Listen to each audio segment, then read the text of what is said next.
Hello everyone, welcome to Borthakur's IAS Academy, Northeast's premier institute for UPSC, APSC and NPSC preparations.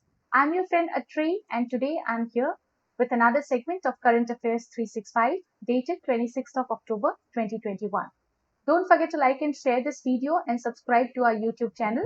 You can also follow us on Facebook as well as Instagram for any further details related to job notifications. Ajay, first news to hoise about the principles of G7 digital trade. Recently, the G7 countries, they agreed on a joint set of principles to govern the cross-border data and digital trade. And this deal is going to be a first step towards reducing any trade barriers. And all the nations, they could, they could work together, and this initiative can lead to formation of a common rule book for digital trade. India attended the 47th G7 summit as a guest country. Now the point is, what is digital trade?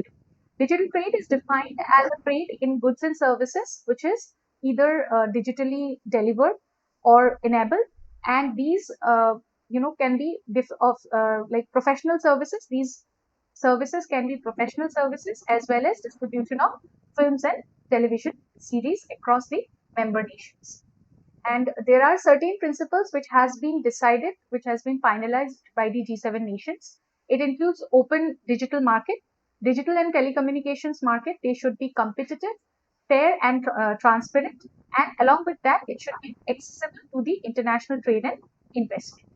Secondly, there should be cross-border data flow in order to harness the opportunities of digital economy and support trade of goods and services. Data flow should be free across the borders with trust, including the trust of individuals and the concerned businesses. Third is safeguarding workers, consumers, and businesses. Labor protection must be there in a place of works where the workers are directly engaged or even in they are supporting the digital trade. They should be provided decent conditions to work. Next is digital trading system.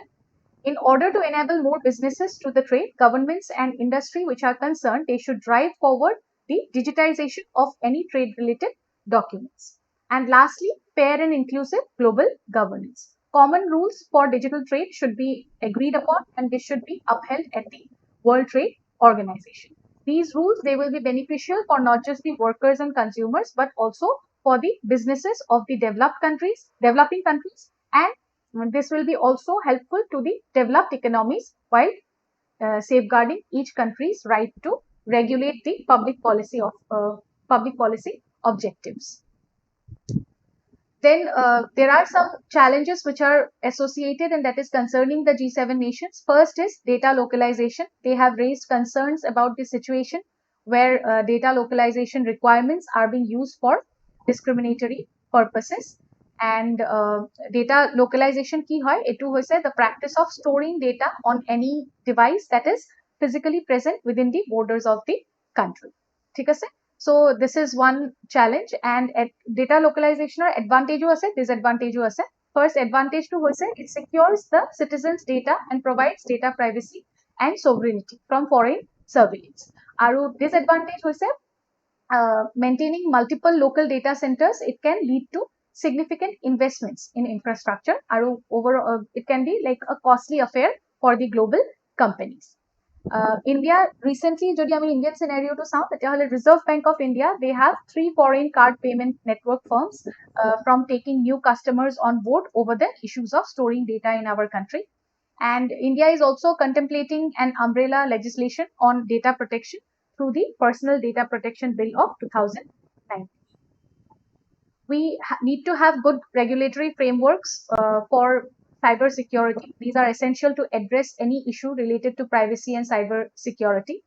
And also we need to try to work towards removing the bureaucratic hurdles to maximize positive impact of digital trade. There should be,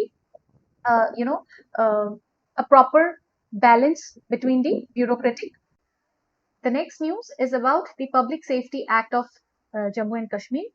Ahead of Home Minister's visit, around 700 people have been detained in the Union Territory of Jammu and Kashmir, and a few other under the stringent Act of Jammu and Kashmir Public Safety Act (PSA) of the year 1978. Under this act, an individual can be detained on the basis of an executive order for a maximum of 2 years without a trial. And the detention order is passed by either the divisional commissioner or the district magistrate. The only way this detention order can be challenged is through a habeas corpus petition filed by the relatives of the detained person. The High Court and Supreme Court have jurisdiction to hear such petitions and pass a final order seeking quashing of this PSA. If the order is quashed, there is no bar on government passing another detention order under the same PSA and detaining the person again. So there can be no prosecution or any legal proceeding against the official who has passed the order. Habeas corpus, in Latin terms, it means to have the body of, and this writ is against the arbitrary detention. It is a help to seek individual liberty against the arbitrary detention. The writ of habeas corpus can be issued against both public authorities as well as private individuals. However, this cannot be issued in case where the detention is lawful. The proceeding is for contempt of a legislature or a court. Detention is by a competent court, and detention is outside the jurisdiction of the PSA. It is here detention is allowed without a trial. PSA, it allows for detention of a person without any formal charge and without any trial. It can be slapped on a person already in police custody or on somebody who has been granted bail immediately by a court. And the detained person, he also doesn't have any right to move a bail application before the court and also cannot engage any lawyer to represent him or her before the detaining authority. Moreover, there is no distinction between minor and major offences. It allows detention up to 1 year for disturbance of public order and of 2 years for actions prejudicial to the security of the state. So here the Supreme Court has held that while detaining a person under the PSA, the district magistrate has a legal obligation to analyze all the circumstances before depriving the person of his or her personal liberty. Also, if it was held that when a person already under police custody is slapped with the PSA, the DM has to record compelling reasons for detaining that person. While the DM can detain a person multiple times under the PSA, he or she has to produce fresh facts while passing the subsequent detention order. And all the material on the basis of which detention order has been passed, it should be provided to the detained person for making an effective representation. The grounds of detention will also have to be explained and communicated to the person in the language which is understood by the detained person. Now that the state of Jammu and Kashmir has become a union territory, PSA should also be brought in the line with all India legislation. The next news is about the Global Agricultural Productivity Report. As per this report, the global agricultural productivity is not growing at the same pace as the demand for food amidst the impact of climate change.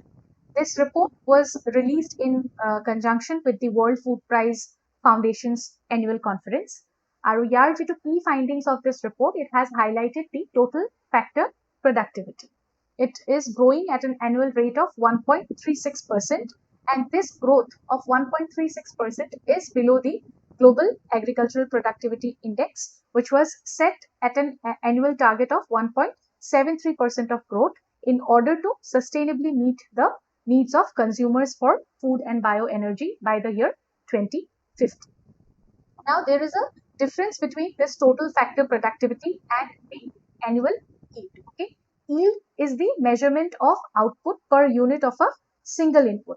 Like if the amount of crops are harvested on 1 hectare of land, then that is the yield. Okay, that will be that amount of crops which will be harvested that on 1 hectare will be considered as the yield.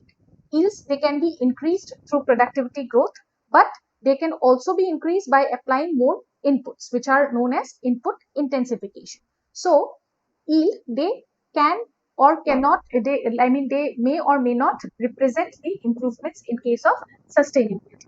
However, when it comes to the total factor growth, it is a way more powerful metric for evaluating and monitoring the sustainability of agricultural systems, because this total factor productivity growth rate, it captures the interaction between multiple agricultural inputs and outputs. That means this growth rate indicates that more farmers are generating more crops, livestock, aquaculture products with the same amount or even lesser amount of land, labor than other equipments, etc. So that's why this particular rate, total factor productivity rate, is considered as a better means for evaluating sustainability. Now, what are the factors which are responsible for a poor growth of the total factor productivity rate? First is the influence of climate change. Okay, weather events, they are mainly responsible for the decline in total factor productivity. Along with that, economic conditions like changes in fiscal policy, market conditions, then investments in infrastructure, and also in the in case of research and development, agricultural research and development has not been at that level, because of which they do not find any better means in order to uplift the rate of TFP. Then there are different situations as per the region, climatic condition of that particular region. The drier countries like African and Latin American countries, there, because of climate change, it has slowed the productivity growth by as much as 34%. But in case of high income countries in North America and Europe, there has been a modest growth in when it comes to total factor productivity. In the middle income countries, there has been a strong growth in the total factor productivity rates. These countries include India, China, Brazil, and the erstwhile Soviet republics. Then coming to low income countries, which are the sub-Saharan African countries, there is a contraction of the TFP growth rate by an average of 0.31% every year. 36% of the world's total land is used for agriculture, and it is affecting the forests and biodiverse areas, because they are destroyed for planting or for pasture. Along with that, around $2 trillion dollar USD in has economic loss has been registered, and 4 million deaths are also recorded, which are mainly attributed to diet related diseases each year. 90% of Earth's soils are also degrading, okay, and it will be, if it continue to be degraded at this rate, then 90% of Earth's total soil will be degraded by erosion by the year 2050. Another major concerning factor in productivity growth is the methane emissions. Okay, 37% of methane emission, which is because of human influence activity, it comes from cattle and ruminants. And last factor which is affecting the productivity growth is the loss of irrigation water. 40% of irrigation water is lost due to inefficient irrigation, and water sources this way will be depleted, making agricultural land furthermore unusable. So currently on global platform, we need to invest on agricultural research and development. We should focus on science and information based technologies, and also improvement in infrastructure for transportation, information and finance is very important.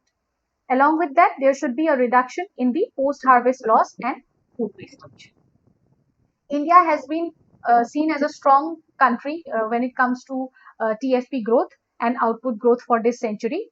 The most recent data shows that an average annual growth rate of total factor productivity is 2.81%, and output growth is of 3.17% for this decade from 2010 to 2019.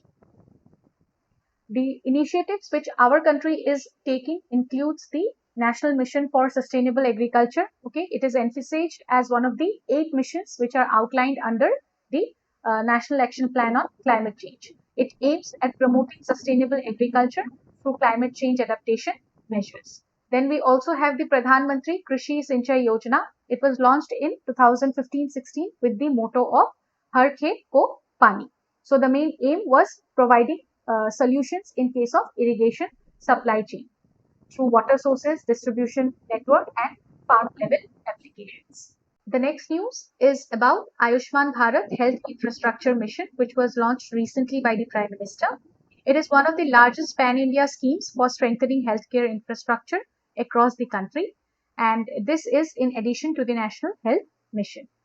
This mission will provide support to 17,788 rural health and wellness centers in 10 high-focus states, and along with that, it will also establish 11,024 urban health and wellness centers across the country.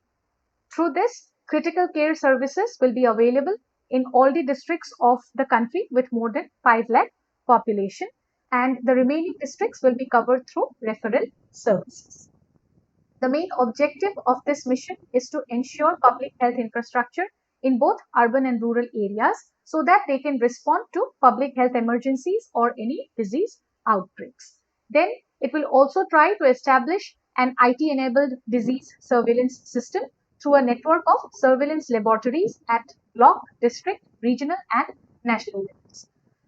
India has been in need for an extensive healthcare system since a long time, and a report by Lokniti CSDS in 2019, it highlighted how access to public healthcare remained a far dream to those who are living in the margins.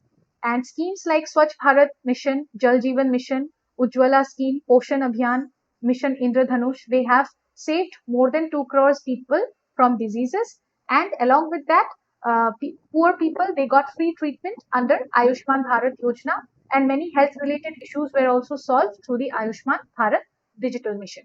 Other related initiatives regarding healthcare is in our country. It includes the Pradhan Mantri Atmanirbhar Swasth Bharat Scheme, Pradhan Mantri Swasth Suraksha Yojana, and the Jan Aushadhi Yojana. And this was all for today. Thank you so much for watching this video. I hope it will be helpful. Don't forget to like and share this video and subscribe to our YouTube channel. I'll see you all again tomorrow with another segment of Current Affairs 365 only on Borthakur's IAS Academy, Northeast's premier institute for UPSC, APSC and NPSC preparations. Till then, take good care of yourselves and keep learning. Bye-bye. Borthakur IAS Academy. প্ৰস্তুতি আৰু অধ্যয়নৰ নিৰ্ভৰযোগ্য ঠিকনা। Borthakur IAS Academy